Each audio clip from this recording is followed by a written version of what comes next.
Hello दोस्तों, आपने बहुत सी ऐसी फिल्में भी देखी होंगी जो सत्य घटनाओं पर आधारित होती हैं। यह कहानी भी दूसरे विश्व युद्ध से जुड़ी हुई है, जहां लगभग 3 लाख सैनिक 19 दिनों तक जर्मन सेना से बचते हुए एक डंक्रिक बीच पर जान हथेली पर लेके खड़े रहते हैं। वहीं बीच के पास एक शहर में 6 सैनिकों को खाने की तलाश में भटकते हुए दिखाया जाता है, बट उन्हें निराशा के अलावा और कुछ नहीं मिलता, बल्कि हर जगह जर्मन सैनिक द्वारा गिराए हुए पोस्टर्स दिखते हैं, जिनमें साफ शब्दों में लिखा होता है कि अब तुम लोगों को कोई नहीं बचा सकता। कुछ ही देर में जर्मन सेना उन पर भी हमला कर देती है, जिससे सभी लोग मारे जाते हैं। पर एक टॉमी नाम का सैनिक किसी तरह से बचकर डंक्रिक बीच तक पहुंच जाता है। डंक्रिक बीच पर लगभग 3 लाख सैनिक लाइन लगाकर इंतजार कर रहे हैं कि कब उनके देश की सेना वहां आएगी और उन्हें वहां से ले जाएगी। तभी टॉमी की नजर एक सैनिक गिब्सन पर पड़ती है,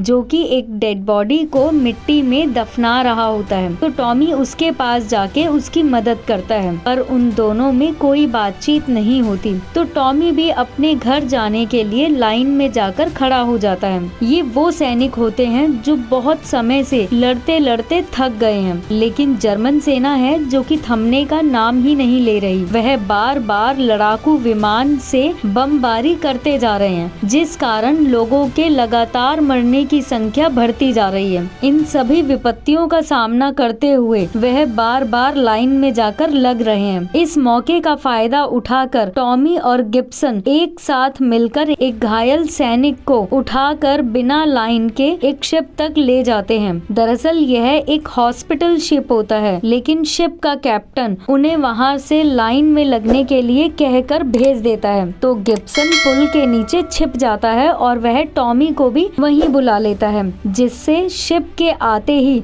वह सबसे पहले उस शिप में चढ़ जाए। वहीं ब्रिटिश आर्मी भी जर्मन से मुकाबला करने के लिए प्लेन भेज देते हैं, जिसमें फेरियर नाम का पायलट टीम लीडर होता है और वही बताता है कि कब किस पर किस तरह से बचते हुए हमला करना है और अब लोगों को बचाना है। दूसरी तरफ लंदन के प्राइम मिनिस्टर चर्चिल ने भी सभी लोगों से रिक्वेस्ट की है कि सभी अपनी बोट डंक्रिक बीच पर लेके जाएं और वहां फंसे हुए सैनिकों की मदद करके उन्हें वहां से ले आएं। उन्हीं लोगों में एक आदमी होता है डंक्सन, जो कि उनकी मदद के लिए अपनी बोट पर खाने पीने का सामान रखता है, जिसमें उसका बेटा पीटर और जॉर्ज भी मदद करता है। वहाँ फेरियर भी जर्मन प्लेन से बराबर मुकाबला करते जा रहे हैं। उनकी जबरदस्त लड़ाई होती है। यहाँ डंक्सन भी उनकी मदद के लिए निकल लेता है। तभी जर्मन सेना का एक प्लेन क्रैश हो जाता है। उस पायलट को देखकर डंक्सन उसे अपनी बोट पर बुला लेता है। वहीं फेरियर को भी दिखाया जाता है कि उसका प्लेन का फ्यूल स्विच खराब हो जाता है, जिससे उसे पता नहीं चलता कि उसके प्लेन में अब कितना फ्यूल बचा है। वह फिर भी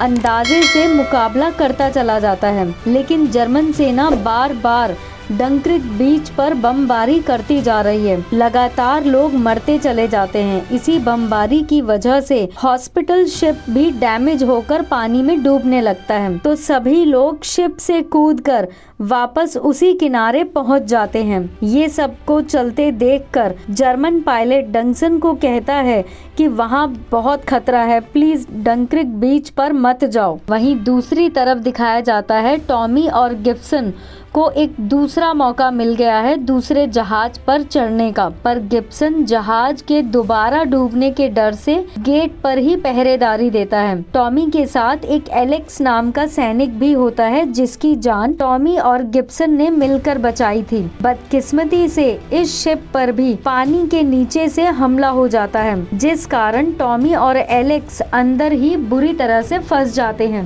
इन दोनों के पानी में डूबकर मरने से पहले ही गिब्सन गेट खोल देता है और इन लोगों को बचा लेता है। फिर तीनों समुद्र में तैरकर इसी तरह से किनारे तक पहुंच जाते हैं। बदकिस्मती से यह तीनों वापस डंक्रिक बीच पर ही पहुंच जाते हैं। दूसरी तरफ डंक्सन से वो पायलट हाथापाई करता है कि डंक्रिक बीच पर तुम्हें वापस नहीं जाना है, जिस हाथापाई के कारण जॉर्ज बुरी तरह से घायल हो जाता है। तो पीटर जॉर्ज की पट्टी करके धोखे से उस पायलट को नीचे कैबिन में लॉक कर देता है। यह पीटर गुस्से में करता है क्योंकि पायलट की लड़ाई से जॉर्ज को दिखना बंद हो गया है और वह अपने दोस्त को इस हालत में नहीं देख सकता। वहीं डंक्रिक बीच पर टॉमी गिब्सन और एलेक्स को दिखाया जाता है, जिन्हें स्कॉटलैंड के सोल्जर्स मिल जाते हैं तो वह उनके साथ चलते जाते हैं। फिर वह सब भगवान के भरोसे उस शिप में जाकर बैठ जाते हैं कि पानी का स्तर बढ़ेगा तो हम खुद ब खुद निकल जाएंगे यहाँ से। उसी टाइम शिप का कैप्टन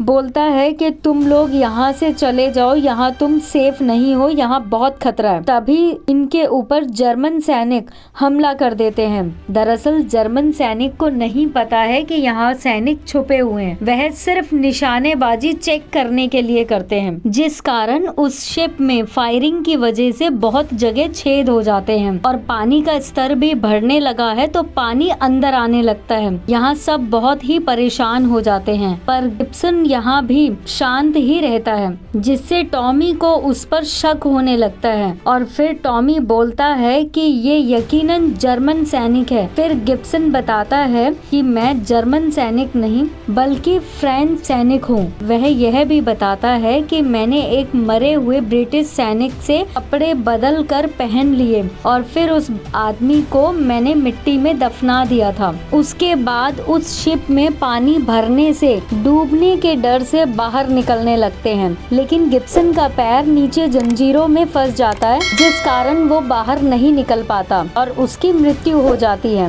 पर किसी तरह से टॉमी और एलेक्स वहां से बचकर तैरते हुए एक दूर शिप तक पहुंचने लगते हैं। तभी जर्मन सेना का एक शिप उसके ऊपर भी बॉम्ब गिरा देता है, जिसकी वजह से वो शिप भी डूबने लगता है। तो यहाँ भी टॉमी और एलेक्स की उम्मीदें टूट जाती हैं और तभी वहाँ डंसन अपनी बोट लेकर आ जाता है और सबको वहां से बचाकर ले जाता है। यहाँ फेरियर भी पूरी हिम्मत से जर्मन सेना से मुकाबला कर रहा है, लेकिन दुर्भाग्यवश फेरियर का एक प्लेन क्रैश हो जाता है। वहाँ दिखाते हैं कि प्लेन क्रैश होते ही उस पायलट को डंसन ले लेता है अपने बोट पर। यहाँ मिस्टर डंसन ने बहुत से सोल्जर्स को बचाया है। यहाँ मिस्टर डंसन की तरह और भी बहुत से लोग आते हैं जो कि सभी सेना को बचाकर वहां से लेकर जा रहे हैं। यहाँ फेरियर भी ऊपर से जर्मन सेना को मार कर गिरा देता है,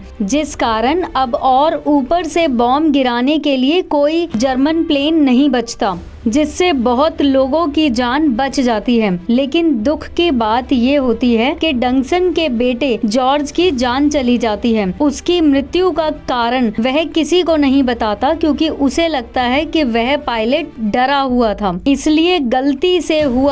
वहीं फेरियर भी फ्यूल खत्म होने के कारण बीच पर ही प्लेन क्रैश कर देता है। कैरियर प्लेन को जला देता है, जिसके बाद जर्मन सेना उसे गिरफ्तार कर लेती है। यहाँ पर उसका सेक्रीफाइस रंग लाता है और फिर सभी सैनिकों का सम्मान के साथ स्वागत किया जाता है। कहीं ना कहीं बहुत लोगों ने अपनी जान गंवाई है और बहुत लोग बचे हैं। तो कैसी लगी आपको ये फिल्म? अगर अच्छी लगे तो लाइक, शेयर एंड सब्सक्राइब जरूर करिएगा, ताकि आगे भी मैं और नई कहानियाँ आपके लिए लाती रहूं। धन्यवाद।